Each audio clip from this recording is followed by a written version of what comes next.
Hello guys, welcome back to our YouTube channel. आज हम करने वाले हैं चैप्टर सेकंड बिजनेस स्टडीज़ का प्रिंसिपल ऑफ मैनेजमेंट के top 20 most important MCQs. Question number first, name the principle of management given by Fayol which when applied would means that the workers and management both honor their commitments without any prejudice towards one another। ऐसा कौन सा principal है management का जो fuel के द्वारा दिया गया है, which when applied, जब हम उसको अप्लाई करते हैं जो वर्कर्स हैं जो मैनेजमेंट है वो दोनों अपनी कमिटमेंट दे without any biasness towards one another, एक दूसरे की तरफ बायसनेस शो ना करें। तो option A discipline, option B remuneration of employees, option C mental revolution and option D scalar change. तो इसका जो आंसर है वो है A discipline. Question number second, the principle of management given by Fayol which aims at preventing overlapping of activities. ऐसा कौन सा principal है जो फ्यूल ने दिया है जिसका एम है कि ओवरलैपिंग ऑफ एक्टिविटीज़ ना हो। तो option A division of work, option B unity of command, option C unity of direction, option D order. तो इसका जो आंसर है वो है option C unity of directions. जो जिसको काम दिया जाए वो वही काम करे तो ओवरलैप वर्क नहीं होगा। Question number 3, Taylor believe that there was only one best method to maximise efficiency. This method can be developed through study and analysis. Identify the principle of scientific management being discussed above. Taylor ये मानते हैं कि there was only one best method to maximise efficiency. एक ही तरीका होता है जिससे आप जो एफिशिएंसी है उसको मैक्सिमाइज कर सकते हो। This method can be develop through study and analysis. और ये जो मेथड है वो हम डेवलप कर सकते हैं स्टडी एंड एनालिसिस को। तो वो कौन सा प्रिंसिपल है जो यहाँ पे बात करी गई है? Option A harmony not discord, option B science not a rule of thumb, C development of each and every person to his और her greatest efficiency and prosperity, D cooperation not individualism. तो इसका जो option है वो है B harmony, science not a rule of thumb. उसके बाद में है question number 4, the CEO of Radhe cycles private limited mister Kumar wants to gate maximum output from their employees at a competitive cost. On the other hand, Ramakant, an employee of the company, wants to get maximized salary while working the least. The principle of management given by fuel being violated by Ramakant is, एक CEO है Radhe cycles private limited के जिनका नाम है कुमार, वो चाहते हैं कि मैक्सिमम आउटपुट आए एम्प्लॉयज़ से कॉम्पिटिटिव कॉस्ट पे, और दूसरी तरफ रमाकांत है जो चाहता है कि उसको कम से कम काम करना पड़े और उसको सैलरी मैक्सिमाइज मिले। तो कौन सा प्रिंसिपल ऐसा है जो यहाँ पे रमाकांत ने वॉयलेट करा है? तो option A remuneration, option B equity, option C discipline, option D subordination of individual interest to general interest. तो ऑप्शन 4 का है वो है option D subordination of individual interest to general interest. कभी भी कोई वर्कर काम करना होता है तो उसको सबका इंटरेस्ट देखना चाहिए, ना कि इंडिविजुअल इंटरेस्ट पे ही फोकस करना चाहिए। उसके बाद है question number 5, the technique of scientific management given by Taylor which aim to establish interchangeability of manufacture parts and product is. ऐसी कौन सी टेक्निक है साइंटिफिक मैनेजमेंट की जो which aim to establish interchangeability of, मतलब जो स्टैब्लिश करते हैं इंटरचेंजेबिलिटी मैन्युफैक्चर्ड पार्ट्स और प्रोडक्ट के बीच में? तो option A method study, option B standardisation, option C motion study, option D differential piece wage system. तो इसका जो आंसर है वो है बी स्टैंडर्डाइजेशन। स्टैंडर्डाइज के अकॉर्डिंगली हम एक स्टैंडर्ड सेट करते हैं कोई भी गुड्स एंड प्रोडक्ट्स को बनाने के लिए। Question number 6, Taylor proposed 8 specialists from whom each workers will have to take orders from as a part of the technical or functional foremanship specified by him. Those with technical mastery, intelligence and grit may be given dash work. Those with energy and good health may be assigned dash work. Taylor 8 specialist को assign करता है और वो जो orders लेंगे वो orders लेंगे functional foremanship के अकॉर्डिंगली। जो उसने बोला है उनको। दोज विद टेक्निकल, जो टेक्निकल मास्टरी है, जिनके पास इंटेलिजेंस है और ग्रिट है, उनको डैश वर्क दिया जाएगा। और those with energy and good health, उनको डैश वर्क। तो ऑप्शन ए है planning and execution, option B है execution and planning, option C है प्रोडक्शन प्लानिंग, ऑप्शन डी है इम्प्लीमेंटेशन प्रोडक्शन। तो इसका जो आंसर है वो है प्लानिंग एंड एग्जीक्यूशन। जो इंटेलिजेंस है, जो टेक्निकल मास्टरी है जिनके पास, उनको दिया जाएगा प्लानिंग, और जिनके पास गुड हेल्थ है और एनर्जी है, उनको दिया जाएगा एग्जीक्यूशन। उसके बाद है question number 7th, these concept define a broad and general guidelines for decision making and behaviour. Name the concept. ऐसा कौन सा कॉन्सेप्ट है जो गाइडलाइंस डिफाइन करता है डिसीजन मेकिंग एंड बिहेवियर के लिए? तो ऑप्शन ए है principle of pure science, option B है principle of management, option C है टेक्निक्स एंड ऑप्शन डी है वैल्यूज। तो इसका जो आंसर है वो है B, principles of management. Question number 8, the objective of which of the following techniques of scientific management is to determine the number of workers to be employed in an organization? ऐसा कौन सा objective और technique है scientific management की जो ये बताती है कि कितने वर्कर्स को एम्प्लॉयड होना चाहिए ऑर्गेनाइजेशन के अंदर? तो ऑप्शन ए है मेथड स्टडी, ऑप्शन बी है मोशन स्टडी, ऑप्शन सी है टाइम स्टडी, ऑप्शन डी है डिफरेंशियल पीस वेज सिस्टम। तो ऑप्शन सी इसका करेक्ट आंसर है टाइम स्टडी। उसके बाद है question number 9th, identify the principle of management given by Fayol according to which the intent of the principle is to produce more and better work with the same effort. कौन सा principal management का है जो fuel ने दिया है, जिसका मतलब होता है कि जो प्रिंसिपल होता है is to produce more and better work with the same effort, मतलब उसी सेम एफर्ट्स में हम अच्छा कुछ आउटपुट प्रोड्यूस कर सकते हैं और बेटर वर्क, उससे अच्छा काम कर सकते हैं। तो ऑप्शन ए है division of work, option B है स्केलर चेन, ऑप्शन सी है unity of direction and option D है इक्विटी। तो इसका जो आंसर है वो है डिवीजन ऑफ वर्क। जब हम डिवाइड कर देते हैं तो सेम एफर्ट्स के साथ हमारी जो एफिशिएंसी होती है वो क्या बढ़ जाती है, क्योंकि काम सबको अपना अपना मिल जाता है, तो ओवरलैपिंग ऑफ वर्क नहीं होता। उसके बाद है question number 10th, The concept of mental revolution as prescribed by Taylor involves change in the mindset of।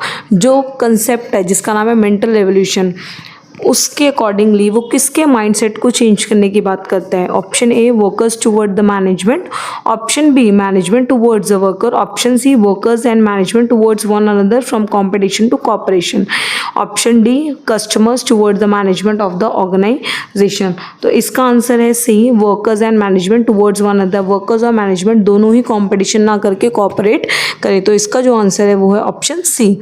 फिर है question number 11th, the principle will give rise to spirit of mutual trust and belongingness among team members, which principle of the management stated by Fayol is highlighted by this statement? The principle will give rise to a spirit of mutual trust, मतलब ये principal बोलता है कि हमें एक दूसरे के साथ में क्या करना है, एक दूसरे पर ट्रस्ट करना, और बिलोंगिंगनेस मतलब हमें ऐसा होना चाहिए कि ये हमारी ही टीम है, मतलब ये मेंबर्स सारे हमारे टीम के हैं, हमें बिलोंगिंगनेस वाली फीलिंग आनी चाहिए अपने मेंबर्स के। तो यहाँ पे कौन सा प्रिंसिपल है जो हाईलाइट हुआ है? तो option A initiative, option B equity, option C spirit de corps and option D remuneration of employees. तो इसका जो आंसर है वो है C, spirit de corps. Question number 12th, Flavors of South is a famous chain of South Indian restaurants. It believes in complete cooperation between the labor and management. Its management encourages the employees for their constructive suggestions. They take care their employees into confidence for all the important decisions. Which principle of scientific management has been followed by Flavors of South? Flavours of south एक famous chain है south Indian restaurants की, जो कि believe करते हैं कि cooperation labour और management के लिए बहुत इंपॉर्टेंट है।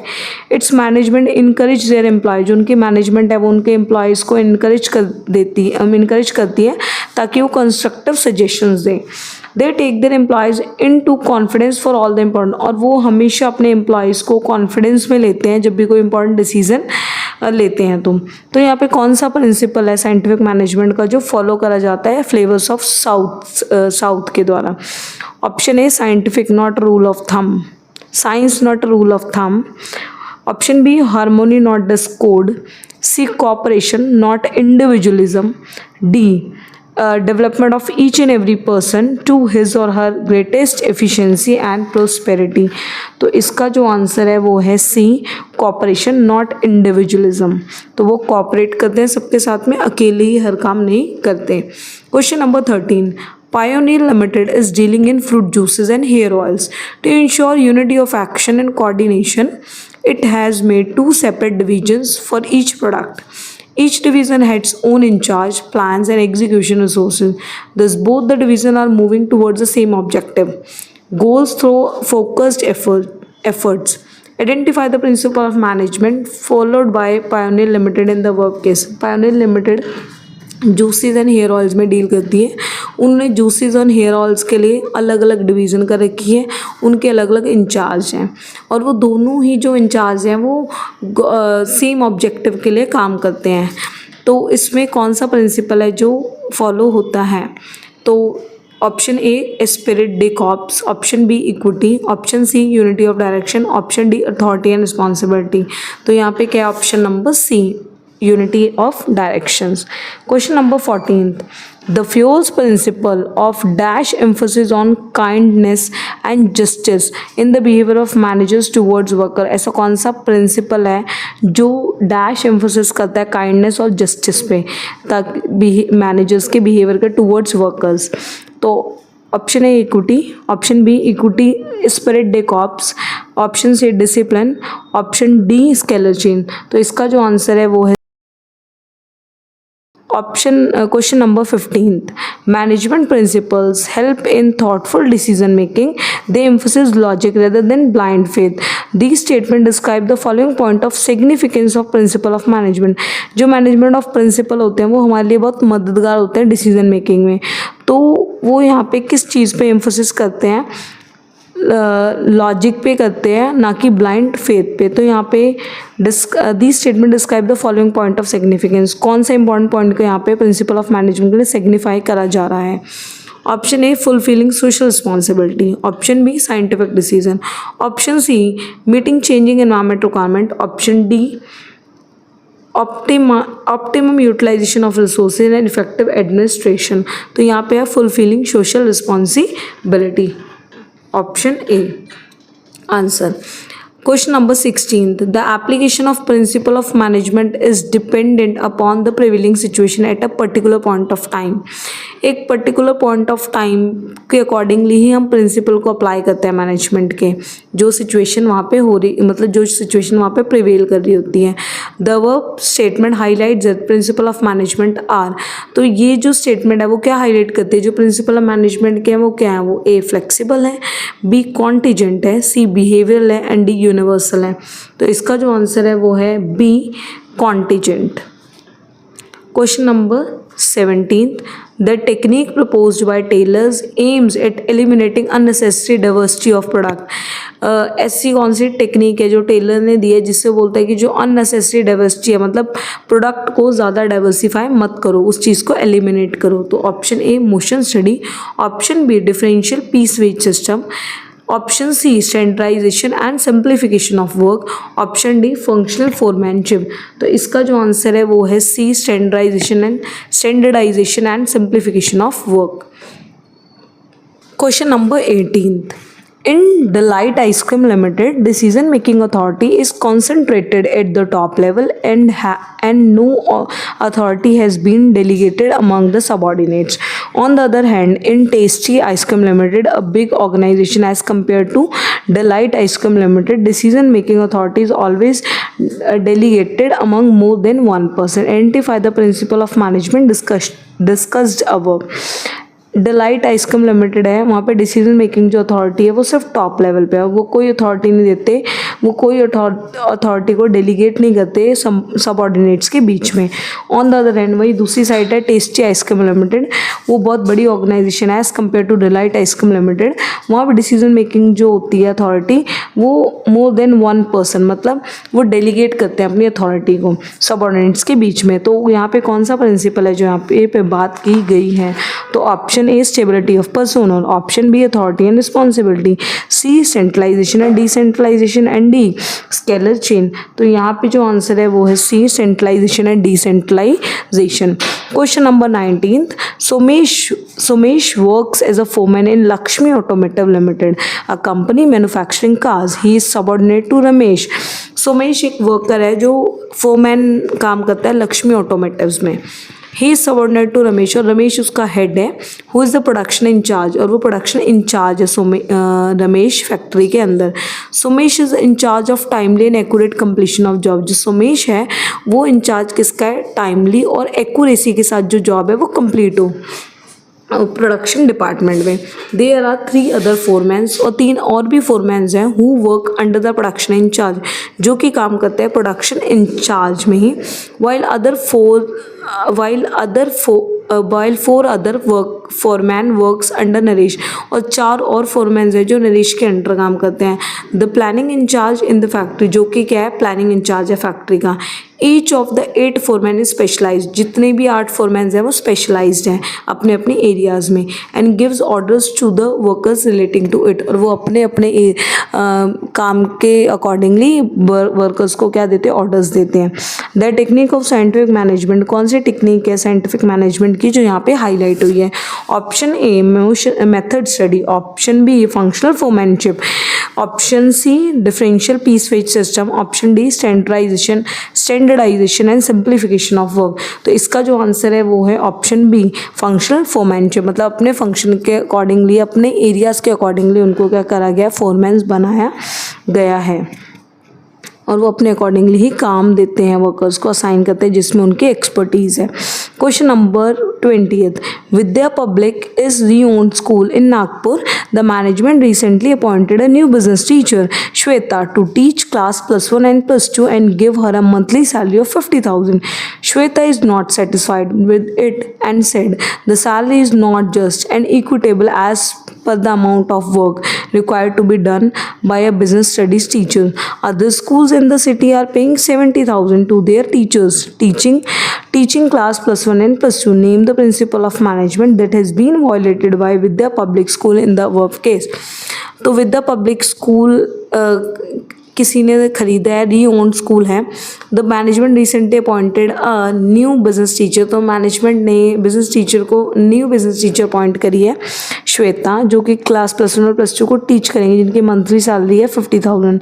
श्वेता इज़ नॉट सेटिस्फाइड, लेकिन श्वेता इससे सेटिस्फाइड नहीं है। The salary is not just equitable, उनको लगता है कि वो उनके काम के और अकॉर्डिंगली नहीं है।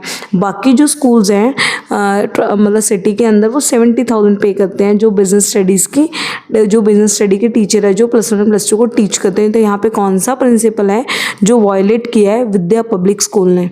First A discipline, option B remuneration of employees, option C equity and option D spirit de corps. तो यहाँ पे जो प्रिंसिपल वायलेट हुआ है वो है रेम्यूनरेशन ऑफ एम्प्लॉयज़, उसको उसके अकॉर्डिंगली जितनी वो काम कर रहा है उसको उतनी सैलरी नहीं मिल रही है। तो यहाँ पे हमारे टॉप 20 MCQs चैप्टर 2 के प्रिंसिपल ऑफ मैनेजमेंट के कंप्लीट होते हैं। तो आप हमारे साथ बने रहिए और चैनल को लाइक, सब्सक्राइब एंड कमेंट करना ना भूलें। जल्दी मिलते हैं नेक्स्ट वीडियो के साथ।